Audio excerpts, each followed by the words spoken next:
قال رسول اللہ صلی اللہ علیہ وسلم انہا ستکون فتنۃ، ان قریب ایک بہت بڑا فتنہ رونما ہوگا۔ حضور نے خبر دی فتنے کی۔ حضرت علی فرماتے اس پر میں نے عرض کیا، قلت، میں نے عرض کیا مل مخرج منہا یا رسول اللہ، اے اللہ کے رسول اس سے نکلنے کا راستہ کون سا ہوگا؟ دیکھیے یہ لکھا ہوا ایگزٹ، نکلنے کا راستہ، اور عام طور پر آپ نے دیکھا ہوگا بڑے ہالز میں یہ سرخ روشنی ہوتی ہے، اس میں اس کا اہتمام کیا جاتا ہے کہ اگر خدا نہ خواستہ کوئی حادثہ ہو جائے لوگوں کو معلوم ہو نکلنے کا راستہ کون سا، یہ مخرج ہے۔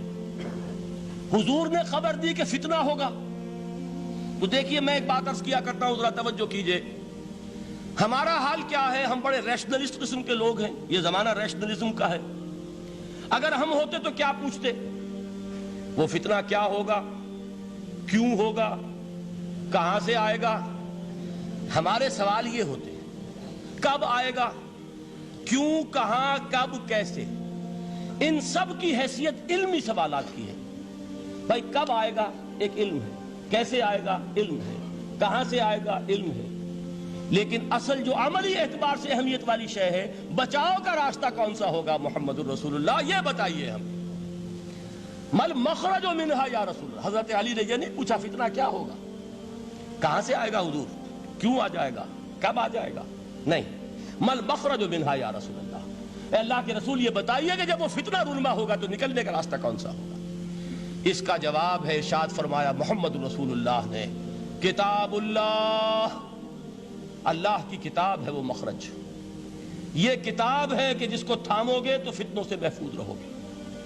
اس کے بعد آپ فرماتے ہیں فیہ نبأ ما قبلکم وخبر ما بعدکم وحکم ما بینکم، اس میں تم سے پہلوں کی بھی خبریں موجود ہیں، عاد اور سمود اور قوم نوح اور قوم ہود اور قوم لوط اور قوم صالح اور آل فرعون، یہ کون ہے؟ من قبلکم، تم سے پہلے، وفیہ خبر ما بعدکم، جو کچھ تمہارے بعد ہونے والا ہے اس کی خبریں بھی موجود ہیں، لیکن وہ کیسے ہوں گی؟ وہ بٹوین دی لائنز ہوں گی، وہ بین السطور ہوں گی۔ ان کے لیے انسان کو، آپ کو معلوم ہے کہ عبارت میں سطور ہوتی ہیں اور ایک درمیان میں ہوتا ہے، ان کے کچھ لکھا ہوا نہیں ہوتا۔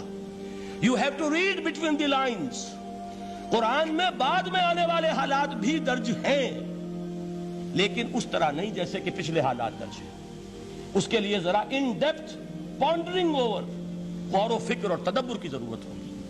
وَحُكْمُ مَا بَيْنَكُمْ، اور جتنے اختلافات تمہارے اندر پیدا ہوں گے تا قیام قیامت، ان سب کا فیصلہ بھی اس کتاب میں موجود ہے۔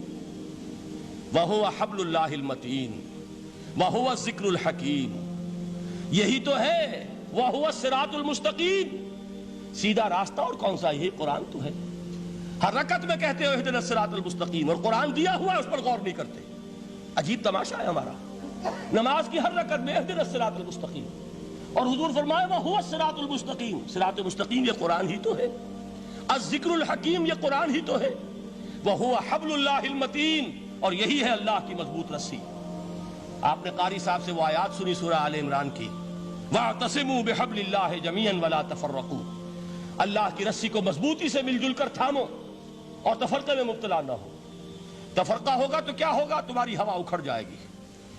آج آپ کو معلوم ہے دول عرب اگر یہ یکجا ہو جائیں، ایک دن کے لیے اسرائیل قائم نہیں رہ سکتا، امریکہ نہیں، امریکہ کا باپ اسے قائم نہیں رکھ سکتا۔ اگر امت عرب ہی جمع ہو جائے، عالم اسلام تو بڑی شے ہے، جو وسائل ان کے پاس ہیں، جو اللہ تعالیٰ نے ان کو نعمتیں عطا فرمائی ہیں، لیکن افتراق، انتشار، اختلاف، جتھے بندی، گروہ بندی، دھڑے بندی، اس نے اسرائیل کا خنجر ان کے سینے میں پیوست کیا ہوا ہے۔ اس لیے کہ فَتَذْهَبَ رِيحُكُمْ، اگر تم اختلاف کرو گے تو تمہاری ہوا اکھڑ جائے گی، آج وہ ہوا اکھڑ چکی ہے۔ تو فرمایا وَاعْتَصِمُوا بِحَبْلِ اللَّهِ جَمِيعًا وَلَا تَفَرَّقُوا، اللہ کی رسی کو مضبوطی کے ساتھ مل جل کر تھامو اور تفرقے میں مت پڑو۔ حضور فرما رہے وہ اللہ کی رسی کون سی؟ ہوا حبل اللہ المتین، یہی قرآن ہے اللہ کی مضبوط رسی۔ علامہ اقبال نے کیا خوب کہا ہے، علامہ اقبال نے قرآن اور حدیث کے حقائق کو جس طریقے سے اشعار کا جامہ پہنایا ہے، وہ تو خود کہتے ہیں گوہر دریائے قرآن سفتام، میں نے قرآن مجید کے دریا سے موتی نکال کر اپنے اشعار کے اندر میں نے چن دیے ہیں، میرا کام اور کچھ نہیں ہے۔ موتی کوئی بھی غواص پیدا نہیں کرتا، دریا کی گہرائی سے نکال لاتا ہے، یہ میری حکمت نہیں ہے جو میرے اشعار میں ہے، یہ میں نے قرآن مجید کے دریا میں غوطہ زنی کر کے اس سے یہ موتی نکالی، گوہر دریائے قرآن سفتام۔ اب دیکھیے اسی حدیث کے اس ٹکڑے کو کیسے شعر میں لائے ہیں، از یک آئینی مسلمان زندہ است، پیکرے ملت سے قرآن زندہ ہست۔ مسلمان کی زندگی تو ایک آئین کے بدولت ہے، یہ آئین قرآن، جو کہا تھا کبھی قائد اعظم مرحوم نے جب پوچھا گیا تھا کہ آپ کے پاکستان کا دستور کیا ہوگا، کیا فرمایا تھا یاد کیجئے کہ ہمیں کسی نئے دستور کی ضرورت نہیں، ہمارا دستور 1400 برس پہلے طے ہو چکا ہے۔ یہ ہماری بدقسمتی ہے جو کچھ کہا تھا قائد اعظم نے کہ God has given us a golden opportunity to prove our worth as architects of a new state and let it not be said that we didn't prove equal to the task۔ میں معذرت کے ساتھ عرض کروں گا حضرت کہ واقعہ یہ ہے کہ ہم اس کے equal to the task ثابت نہیں ہوئے۔ قائد اعظم کا دیا ہوا پاکستان آج دنیا میں موجود نہیں ہے، اس کا ایک حصہ اپنے نام سے دستبردار ہو کر بنگلہ دیش بن چکا ہے، اس نے اپنی تاریخ کو خیر بات کہہ دیا ہے، حالانکہ مسلم لیگ کی جنم بھومی ڈھاکہ ہے، 1906 میں ڈھاکہ میں مسلم لیگ نے جنم لیا تھا، اور اگر وہ صرف ہم سے علیحدہ ہوتا یہ گہرا صدمہ ہوتا، لیکن یہ کہ اس نے جب نام بدلا ہے در حقیقت اس نے اپنے تاریخ سے اپنے پس منظر سے استعفیٰ دیا ہے۔ یہ ہمارا دوہرا ہمارے لیے صدمے کی بات ہے۔ کیا 2 یمن موجود نہیں ہے؟ ان میں سے کوئی ایک بھی اپنا نام چھوڑنے کو تیار ہوگا؟ کیا 2 جرمنی دنیا میں موجود نہیں ہے؟ کوئی ایک بھی ان میں سے اپنا نام چھوڑے گا؟ کیا 2 کوریا نہیں ہیں، 2 ویتنام نہیں ہیں؟ تو کیا 2 پاکستان نہیں ہو سکتے تھے؟ ہو سکتے تھے۔ میں یہ کہا کرتا ہوں کہ یہ گہرا صدمہ ہے علیحدگی، اور دوہرا صدمہ ہے، اور اس سے کہیں زیادہ بڑا کہ انہوں نے اپنا نام بدل دیا، اپنی آئیڈینٹی چینج کر دی، انہوں نے وہ نام اپنے ماتھے سے اتار کر خلیج بنگال کے اندر دبو دیا۔ یہ بہت بڑی سزا ہے جو ہمیں ملی ہے۔ کیوں ملی ہے؟ کہ ہم نے 25 برس تک اس قائد جس کو کہا تھا کہ وہ ہمارا آئین ہے، اس کو آئین نہیں بنایا۔ ہم نے دنیا کے سامنے جھولیاں پساری، ہم نے طرح طرح کے نظاموں کو آزمایا، لیکن اس قرآن کی طرف پیش قدمی نہیں کی۔ اللہ تعالیٰ ڈھیل دیتا ہے لیکن سزا بھی بہت سخت ہوتی ہے۔ ان بطش ربک لشدید، وہ ہم پر کوڑا برسا ہے۔ تاریخ انسانی کی عظیم ترین شکستوں میں سے ایک شکست ہے کہ جو ہمارے ماتھے پر کلنک کے ٹیکے کی طرح موجود ہے۔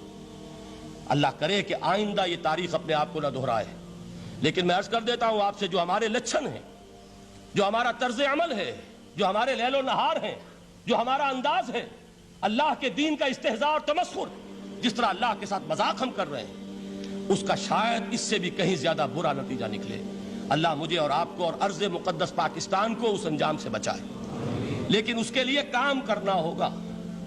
صرف کہنے سے بات نہیں بنے گی، کمر کسنی ہوگی، ہمت جو ہے پھر انسان کو اثر نو، ایک نئی تعمیر، ایک عزم، ایک ہاتھ میں قرآن اور ایک میں تلوار لے کر یہ امت پھر دوبارہ میدان میں آئے۔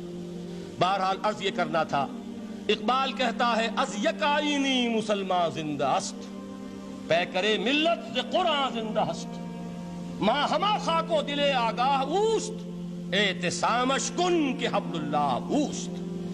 تامو اس کو مضبوطی کے ساتھ، حبل اللہ یہی قرآن ہے۔ یہ یک آئینی اور پیکر قرآن کی زندگی، پیکر ملت کی زندگی جو ہے اس قرآن کی بدولت ہے۔ تو حضور نے کیا فرمایا؟ فتنے سے بچنے کا راستہ کون سا ہے؟ کتاب اللہ فیہ نبأ ما قبلکم وخبر ما بعدکم وحکم ما بینکم وہو الصراط المستقیم وہو حبل اللہ المتین وہو الذکر الحکیم۔ ایک 3 جملے اور سن لیجئے۔ هو الذی لا یشبع منہ العلماء ولا یخلق عن کثرت الرد۔ یہ قرآن وہ شے ہے جس سے اہل علم کبھی سیر نہ ہو سکیں گے۔ ولا تنقضی عجائبہ، اس کے عجائب کبھی ختم نہیں ہوں گے۔ یہ ہیروں کی وہ کان نہیں ہے کہ جو کبھی خالی ہو جائے کہ سارے ہیرے نکل چکے، اب مزید ہیرے نہیں ہیں، نہیں، علم اور حکمت کے ہیرے اور ہدایت اور حکمت کے موتی اس میں سے ابد الآباد تک نکلتے رہیں گے۔ ضرورت صرف کھودنے کی ہے۔ میں نے وہ لفظ استعمال کیا تھا، آج کا قرآن کھودنا ہوگا، آج کی ہدایت اس قرآن سے نکالنی ہوگی۔ قرآن جب نازل ہوا آن دی سرفیس، بالکل ظاہر وہ تھی اس کی ہدایت جو اس دور کے لیے ضروری تھی۔ ہمیشہ کی ہدایت اس کے اندر رکھ دی گئی ہے، اس میں مضمر ہے، اس میں چھپی ہوئی ہے، اس کے لیے تدبر کی ضرورت ہے۔ کتاب انزلناہ الیک مبارک لِيَدَّبَّرُوا آیَاتِهِ وَلِيَتَذَكَّرَ أُولُو الْأَلْبَابِ، لوگ تدبر کریں، اس کی گہرائیوں کے اندر غوطہ زنی کریں۔ لا تنقضی عجائبہ، اس کے عجائب کبھی ختم نہیں ہوں گے۔ ولا یشبع منہ العلماء، اہل علم کبھی اس سے سیر نہیں ہوں گے۔ آپ کو سخت بھوک لگی ہوتی ہے اور کھانا کھانے کی تھوڑی دیر کے بعد اب آپ کا ہاتھ رک جاتا ہے، سیر ہو گئے، بہترین کھانا ہے لیکن نہیں کھا سکتے۔ اگر عام حالات میں وہ آتا تو کبھی نہ چھوڑتے، لیکن اب وہ آپ کا میزبان کہہ رہا کچھ اور لیجیے، تناول فرمائیے ذرا، یہ دے بھائی نہیں میں اب بھر چکا، یہ آپ کہتے ہیں کہ نہیں؟ حضور فرمائے یہ قرآن وہ شے نہیں ہے جس سے اہل علم کبھی سیر ہو سکے، ان کی پیاس بڑھتی چلی جائے گی، ان کے اندر quest of knowledge, search for wisdom بڑھتی چلی جائے گی۔ کبھی بھی انسان یہ محسوس نہیں کرے گا کہ مجھے جو لینا تھا میں لے چکا، بلکہ یہ کہ جیسے جیسے قدم آگے بڑھیں گے تہذیب کے، تمدن کے، علم کے، اتنے ہی قرآن جو ہے وہ آگے بڑھتا چلا جائے گا ہر دور کی رہنمائی کے لیے۔ لا تنقضی عجائبہ ولا یخلق عن کثرت الرد، بار بار کے پڑھنے سے اس پر بوسیدگی طاری نہیں ہوگی۔ دنیا کی اور کتابیں ہیں، ایک دفعہ پڑھ لیں گے، دو دفعہ پڑھ لیں گے، تین دفعہ پڑھ لیں گے، چار دفعہ پڑھ لیں گے، پھر جی نہیں چاہے گا۔ لیکن یہ کتاب وہ ہے، امام شافعی کا میں واقعہ آپ کو سناتا ہوں۔ وہ یہ کہتے ہیں کہ ایک مرتبہ میرے ذہن میں یہ سوال آ گیا کہ اجماع کے لیے بھی قرآن مجید میں کوئی سند ہے، دلیل ہے؟ سب مانتے ہیں کہ اجماع جو ہے سورس ہے قرآن کے اسلامی قانون کی، جس پر کہ امت کا اجماع ہو جائے۔ تو کہتے ہیں میں نے 300 مرتبہ قرآن پڑھا اول سے آخر تک، صرف اس دلیل کی تلاش میں۔ 300 مرتبہ مجھے نہیں ملی، 301ویں مرتبہ جب پڑھ رہا تھا مجھے روشنی مل گئی۔ وہ یبتغی غیر سبیل المومنین کے جو الفاظ آئے ہیں، نولہ ما تولی ونصلہ جہنم، جو کوئی شخص مسلمانوں کے راستے کو چھوڑ کر کوئی اور راستہ اختیار کرے گا ہم اسے اسی کے حوالے کر دیں گے اور جہنم میں پہنچا دیں گے۔ معلوم ہوا مسلمانوں کا جس پر اجماع ہو جائے اس کو بھی ایک سند حاصل ہے۔